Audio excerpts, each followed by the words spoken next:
As promised, we're joined now by the Minister for Europe and North America, James Cleverly, joins us live on BBC Breakfast this morning. Thank you very much for being with us, Mr Cleverly. I'm sure you're able to hear some of what Dan Johnson was saying there. Be great to hear from you, the very latest you know, because we've been hearing, at least from the Russian side of things, that there's this third planned ceasefire and no confirmation yet from the Ukrainians. What is happening from your perspective this morning? Well, I think with everything to do with this invasion, we can only judge the Russians by what they do, not by what they say. They spent the weeks leading up to this invasion telling us there was not going to be an invasion. And then, of course, we see what we see now. So we'll believe it when we see it.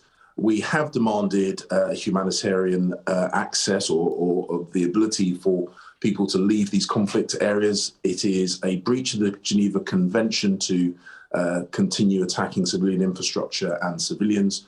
So Russia really needs to do this. But ultimately, what we are pushing them to do in concert with our international partners is to end this illegal invasion now, to cease the conflict now, and to allow Ukraine to start rebuilding itself with international help.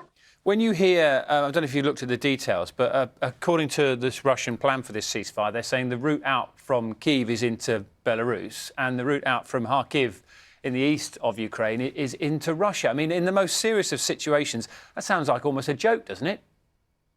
Well, it appears cynical beyond belief. There is a view that Vladimir Putin believed that there was a widespread desire of Ukrainians to be closer to Russia, to be more Russian. I think that has been proven to be a complete nonsense by the circumstances that we're seeing. And providing evacuation routes into the arms of the country that is currently destroying yours is a nonsense.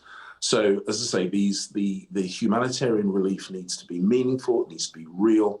But ultimately, the most humanitarian thing the Russians could do is end this completely illegal, completely unjustified invasion of Ukraine. And President Zelensky of Ukraine has renewed his calls for the West to impose this no-fly zone. NATO members are still saying why it won't be implemented. Do you think is there any possibility of any change on that from a perspective of those NATO countries, those in the West? Well, look, we desperately want to help the Ukrainians.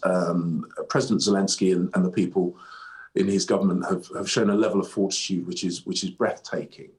But the Secretary General of NATO and other NATO member states have made it clear that Vladimir Putin is desperately trying to drag NATO directly into this conflict to justify his completely false narrative that somehow he's defending Russia against NATO aggression. And that's why it's really important we don't get directly involved with this conflict.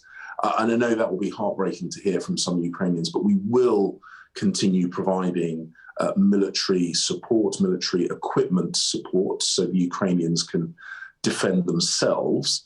And I understand the frustration that many people will feel about that, but it is very, very important that NATO does not get dragged directly into this conflict. And on that issue of supplying Ukraine with what they need, US Secretary of State Antony Blinken is saying the US are looking at actually giving them military aircraft. Are we doing the same? Well, look, we've seen that the equipment that we have provided the Ukrainians with, those anti-tank missiles, have been incredibly effective. So that equipment, the training that we provided them over years, has helped them in this amazing defence. What other stuff we might do is not necessarily something I'm prepared to discuss on the programme, and I know that's frustrating to you, but it will be entirely dependent, of course, on what the circumstances are on the ground. As I say, the really key thing is that we will continue to help the Ukrainians defend themselves, and we will continue providing both economic and humanitarian support to them whilst they do that. OK, hopefully we'll be able to discuss what is of concern, I know, to many of our viewers this morning, and that's Ukrainians being able to come here to the UK, because anybody reading one of the main newspapers this morning will see that, according to quotes they've got from the Home Secretary, Boris Patel, it would appear to suggest that the UK will be open to all Ukrainians. Now, our correspondent who's in Westminster this morning, Adam Fleming, seems to be saying that's not the case. Can you clear that up for us? What is going to be happening with Ukrainians trying to get to the UK? Well, we've got two routes by which Ukrainians can come to the UK. One is where they have pre-existing family connections, but we also have a broader humanitarian route for Ukrainians who do not have family who are already here in the UK. There is no particular target or limit on that route. So there's no change to the plans over the weekend. No. This is what's been in place previously, and obviously what we need to do is we do need to have some kind of process. We need to know who's here, where they're staying, what support they might need. If there are child protection issues, we see a number of unaccompanied children whose parents have stayed in Ukraine to fight. So whilst all of us would want to throw our arms open and be generous as possible, there does need to be a process. We're going to make that process as quick and as easy and as fast as possible. But as I say, there's no particular target or limit. We want to play our part. But of course, most Ukrainian refugees are in the countries bordering Ukraine. That's where they are. That's where they stay. And we're providing humanitarian support for them there as well. OK, I understand that. Do you know the figures? How many Ukrainians have been granted visas to come to the UK under that scheme you've mentioned? Well, I know there were figures kicking around over the weekend that there were just 50. I haven't had confirmation of that as yet. Inevitably, as I say, we're working through this process quickly. There will be significantly more than that. But as I say, we don't really know exactly what the numbers will be. This is the largest refugee crisis since the Second World War. This is at a scale that I think very few of us in Europe are used to dealing with. So the numbers of people that need help are very, very significant. And as I say, we will help them here in the UK. But the vast majority will, of course, want to stay close to their homes, and we're providing support to them there as well. So just to clarify, you're saying far more than those 50 visas have been granted already? No, that's not what I said. What I said is that we're going through the process. That number will, of course, inevitably grow. I don't know that is the number. I know that's what was reported. There may well be a number that were just on the verge of being granted anyway.